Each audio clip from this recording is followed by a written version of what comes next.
The theory that Russia won the November election for Donald Trump through some vague meddling so dominates cable news right now that it's worth summing up exactly what we know and what we don't know about that story. As of today, there is no evidence that the Russian government tampered with voting machines or hacked any votes in November. There is no evidence that Russia collaborated with Donald Trump or his campaign to win the election. There is no evidence that Russian propaganda swung a single vote away from Hillary Clinton. There is, in other words, no reason to believe that Russia changed the course of American political history. There is merely innuendo and conspiracy mongering and connecting probably irrelevant dots. Lee Harvey Oswald spent time in Mexico City? Okay, but what does that mean exactly? Nothing significant that we know of. So why does this story persist, indeed grow by the day? One reason is that organizations like NBC News, and particularly its cable outlet, MSNBC, have gone to remarkable lengths to keep it alive. Ever see their programming? It's hour upon hour of segments like this. Rachel Maddow continues to investigate the Trump-Russia connection, exposing these details. The Trump campaign didn't just benefit from Russia interfering in our presidential campaign. The point of this is they colluded.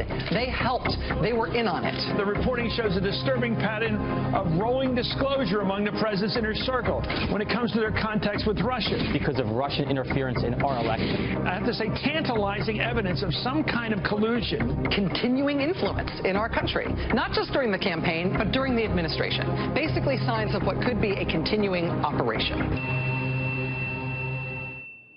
Well, it turns out there's more than a little irony here. Complaints from NBC about election meddling? Given that company's conduct over the past 6 months, that is a bit rich. Consider the infamous Access Hollywood tape.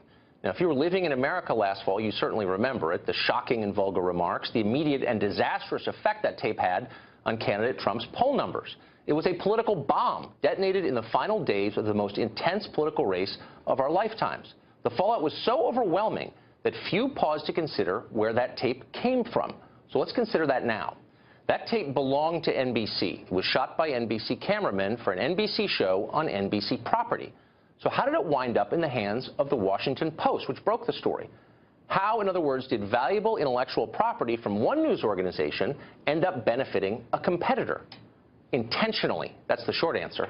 According to sources at NBC, the Access Hollywood tape was leaked to the Washington Post with the full knowledge of NBC brass. That would include news division head Andrew Lack. NBC's motive? To derail the Trump campaign 2 days before a presidential debate. Now, keep in mind that the Access Hollywood tape had been sitting in an archive since it was shot 11 years before. NBC executives had known about its existence since at least last summer, months before it aired.